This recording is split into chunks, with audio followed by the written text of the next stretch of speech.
నమస్కారం అండి. నా పేరు కాశీనాథ్ శ్రీనివాసరావు. నేను ఒక మ్యూచువల్ ఫండ్ డిస్ట్రిబ్యూటర్‌ని.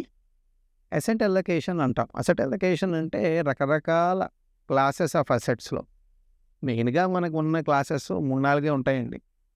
రియల్ ఎస్టేట్ ఉంటుంది, ఫిక్స్డ్ ఇన్‌కమ్ ఇచ్చే సెక్యూరిటీస్ ఉంటాయి, షేర్స్ ఉంటాయి. ఓకే.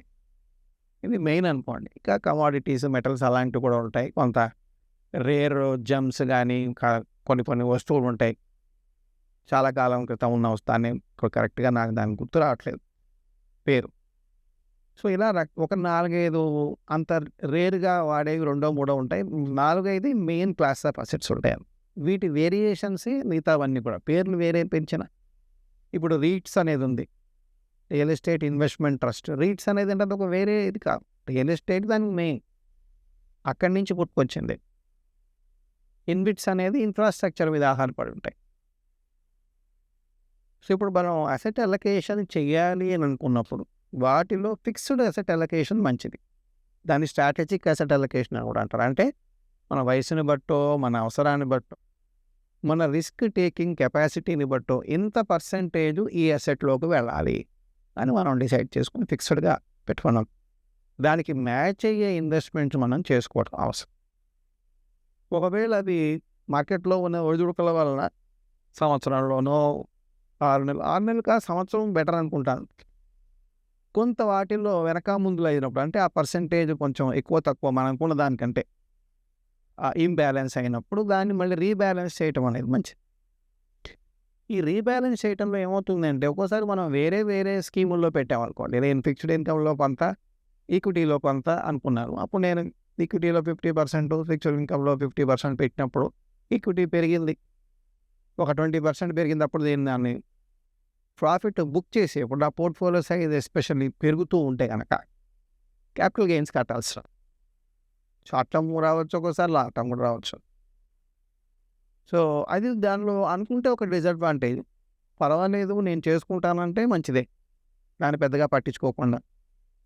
అయితే ఇంటర్నల్‌గానే అసెట్ అలొకేషన్ చేస్తూ, మారుస్తూ ఒక పర్టికులర్ పర్సెంటేజ్ అలొకేషన్ పెట్టుకొని చేసే ఫండ్సే హైబ్రిడ్ ఫండ్స్ అని ఉంటాయి. అంటే 2 రకాల అసెట్స్‌లో చేసేవి. వాటికి ఏంటంటే ఒక రేంజ్‌లో కానీ ఇప్పుడు for example aggressive hybrid funds ఉంటాయి. వాటి రేంజ్ ఏంటి?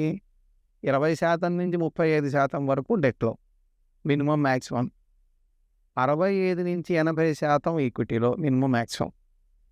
సో, దీనివల్ల ఏమవుతుందంటే ఇదొక ఫిక్స్డ్ అనమాట. ఇది ఏమవుతుంది, ఒకవేళ బాగా రెండోది పెరిగిందనుకోండి, దానిలోంచి కొంత భాగం ప్రాఫిట్ బుక్ చేసి ఇటు తీసుకురావటం.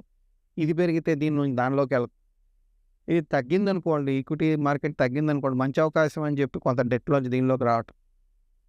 ఇలాంటివి చేసినప్పుడు ఇంటర్నల్‌గా స్కీము లోపల ఎటువంటి ట్యాక్సు పడదు. ఎందుకంటే దీన్ని పాస్ త్రూ వెహికల్ అంటారు మ్యూచువల్. పాస్ త్రూ వెహికల్ అంటే ఇది వాళ్ళ వ్యాపారం కాదు. ఒకళ్ళ పక్షాన వాడు చేస్తున్నారు. మన పక్షాన ఇన్వెస్టర్ తరఫున వాడు చేసే వ్యాపారం అటు ఆ స్కీముకి పడదు ట్యాక్స్. అదే మనం ఇండివిజువల్‌గా వేరే వేరే క్లాసెస్ ఆఫ్ అసెట్స్‌లో పెట్టేసుకుని మనం చేసుకుంటే మనకి పడుతుంది. సో, డిఫరెన్స్ మీకు అర్థమైందనుకుంటాను. దీనివల్ల ఒక అడ్వాంటేజ్ ఉంది. రెండోది ఏంటంటే ఆటోమేటిక్‌గా జరుగుతున్నప్పుడు మీకు కొంత వాటిలో అంటే టాక్సేషన్ టైప్‌లో కూడా టాక్సేషన్ పరంగా స్కీముకే కూడా కొన్ని అడ్వాంటేజెస్ ఉంటాయి. అగ్రెసివ్ హైబ్రిడ్ ఫండ్ ఉంది. అది మొత్తం ఈక్విటీలో పెట్టకపోయినా అది ఈక్విటీ ఫండ్‌తో సమానంగా మీకు టాక్సేషన్ ఇస్తుంది. ఎందుకంటే 65% మినిమమ్ మెయింటైన్ చేస్తారు.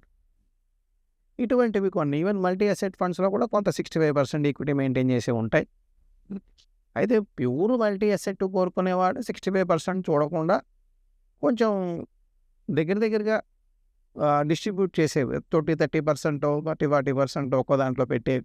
అలాంటి మల్టీ అసెట్ ఫండ్స్ బెటర్ ఏమో. ఎందుకంటే అక్కడ అన్ని అసెట్స్ ఒకేసారి పడవు, ఒకేసారి పెరగవు అన్న కాన్సెప్ట్‌తో ఇన్వెస్ట్ చేస్తున్నారు కాబట్టి మల్టీ అసెట్‌లో అలా డిస్ట్రిబ్యూషన్ ఉంటాయి. నిజమైన మల్టీ అసెట్ అని మనం అనొచ్చు. అయితే టాక్సేషన్ బెనిఫిట్ దానికి పెద్దగా ఉండదు.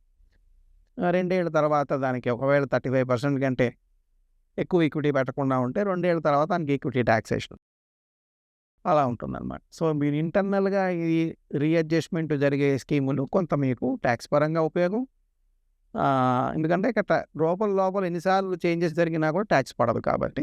ప్లస్ మీరు ప్రత్యేకంగా రీబ్యాలెన్సింగ్ చేసే అవసరం లేకుండా మీకు అనుగుణంగా అదే రీబ్యాలెన్స్ చేయొచ్చు. ఆ అనుగుణమైన స్కీమ్‌లోకి మీరు వెళ్ళడమే మీ పని. Thank you.